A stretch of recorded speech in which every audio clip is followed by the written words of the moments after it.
Ano ang nasaksihan natin kanina sa Senado at bakit tila parang may masidhing pagnanais na hindi makaboto si Senator De La Rosa at siya ay arestuhin? At ano magiging implikasyon nito sa future ng politika dito sa Pilipinas? Ito po muli si Attorney Mike Operario. Pag-usapan natin yan. Sa lahat ng mga kudeta na nasaksihan natin, kahit ako po noon nung nagtrabaho ko dyan sa Senado mula 1994 up to 1997, wala akong nasaksihan na kudeta na kasing madrama at maaksyon kaysa dito sa nasaksihan natin. Mayroong habulan, mayroong pagpigil, at si Senator Bato de la Rosa, nakikita natin doon sa video halos nagkakandara pa sa hagdan upang matakasan yung mga NBI na pilit siyang pinipigilan na makapasok doon sa session hall. Ang idea kasi po dyan, once yung senador ay nakapasok na sa kanyang opisina at sa halls of the Senate, doon sa session hall, hindi po siya pwedeng dakpin. Actually, kahit doon mismo sa loob ng Senado, hindi ito pwedeng mangyari sapagkat sagrado ang halls of Congress na yan, at dapat yan mayroon munang pagpapaalam doon sa liderato ng Senado kung mayroong mga isa-serve na warrant. Pero apparently before dumating dyan sila Trillanes at saka itong NBI, mayroon ng previous na permiso mula sa Senate leadership. That is according to the accounts of some of the senators who were there. Pero once nakapasok na si Senator Bato de la Rosa sa session hall, it was game over. Hindi pwedeng pumasok doon ang mga NBI agents at hulihin nila. So anong effect nito? Mission failed. Bakit kailangan hulihin si Senator Bato de la Rosa? Because I assume na alam na rin ito ng liderato ng Senado na papalitan na magkakaroon ng kudita. Alam mo, bago nagkakaroon ng kudita, may ugong-ugong yan eh. Nagbibilangan na sila ng numero.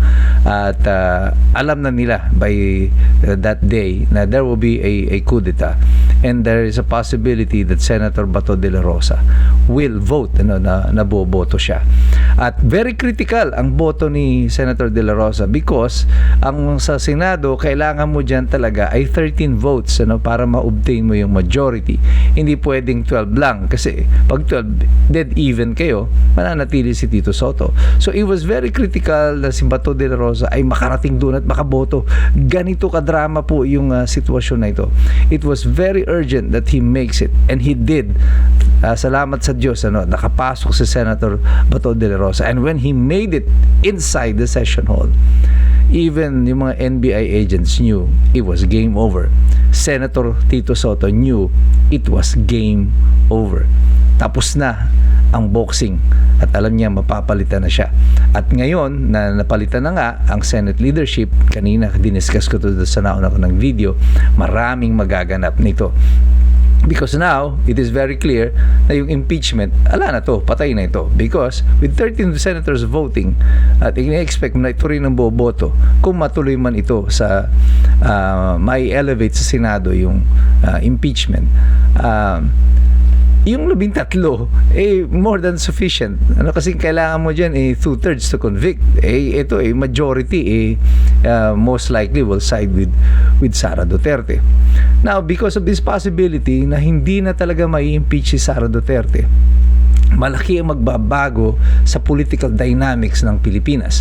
Ito pong mga congressman na ito na mga nagsiboto against kay Sara Duterte, makikita nyo yan, slowly will be trying to gravitate towards the good side of Sara Duterte. Isa-isa na yan, magsisidistansya dito sa administrasyon. Bakit nila gagawin yan? Because kaya lang sila pumapanig dito sa administrasyon na ito is because they were hoping na matatanggal nila si Sara Duterte. At ngayon, na malinaw na hindi na talaga ma-remove si Sara Duterte by virtue of an impeachment, yung plano ng administrasyon is most likely not gonna happen. At mapapalitan na talaga itong administrasyon na ito by 2028 or even earlier kung ano man kung merong mangyari in between. But definitely this cannot be more than 2 years. So pinag-uusapan natin dito ay a contest between the remaining 2 years of BBM administration and the possible 6 years ni Sara Duterte. Mag-i-invest ka ba dito sa less than 2 years na natitira ni BBM? Or will you try to go to the good side? At makikita nyo dito, marami nang mababago sa takbo ng politika. At yung paghina na ito ng administrasyon ay magpapatuloy. Unti-unti na yan na habang pumapapalapit na tayo sa dulo ng 2027. 2027 is halos, that's the final year that BBM will be president. At dito niya masigit na mararamdaman yung kanyang pagiging lame duck president. At ang tanging option nila dito, kanina nadidinig ko nito, pinag-uusapan na yung possibility of a constitutional amendment. They have tried this in 2023 and it failed, but they're gonna put it out again kasi ito na lang natitira nilang option. Second option dyan will be a martial law, or kaya mag-imbento ng kaguluhan kagaya ng panahon noon ng kanyang tatay na si Marcos Sr. na kunyari inambush si Enrile, nagdeklara ng martial law. Things like this, mga scenario na ito is not remote na mangyayari kasi ngayon pala makita mo na kung gaano yung effort nila. I mean, this is disgusting itong nangyari nito sa Senado kanina. Ngayon lang tayo nakakita ng ganitong pagkilos mula sa kapulisan or NBI na deliberately ay talaga magi-interfere sila dun sa proseso ng Senado to make sure that Tito Sotto will not be removed from office. Yung pagpunta ni Trillanes doon na may daladalang warrant of arrest. I mean, who is he? Sino ka para magdala ng warrant of arrest? Sino ka para mag-serve? And who validated that warrant of arrest? Sinong korte nag-issue ng warrant of arrest? There is no local court na nag-issue ng warrant of arrest. So ito, inuulit nila yung game plan nung kinuha nila, dinukot nila si Rodrigo Duterte. At uulitin nila ito ngayon. But now, malabong mangyari ito. Because the Senate has already taken custody of Senator Bato de la Rosa. At ngayon, hindi nila basta-basta makukuha si Senator de la Rosa because he is under Senate protective custody.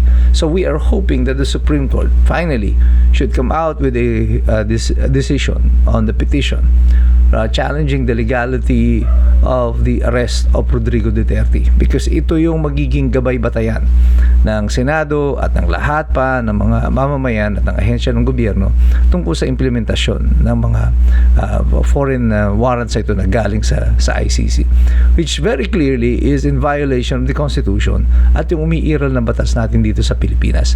Hindi ka pwedeng basta magdala ng warrant of arrest dito from a foreign country nang hindi man lang ito nakukumpirma at dumadaan sa ating mga hukuman. That is simply unconstitutional and illegal. Pero nangyari ito, nagawa ito dahil kontrolado nila ang administrasyon. But God is still the God of this country. Ang Diyos ay kumikilos pa rin. Naririnig ng Diyos ang inyong mga panalangin. Because the timing that it happened could not have been more perfect. Parang isinulat ito, yung istorya na ito. And this is so exciting kanina na pinapanood natin na nagaganap.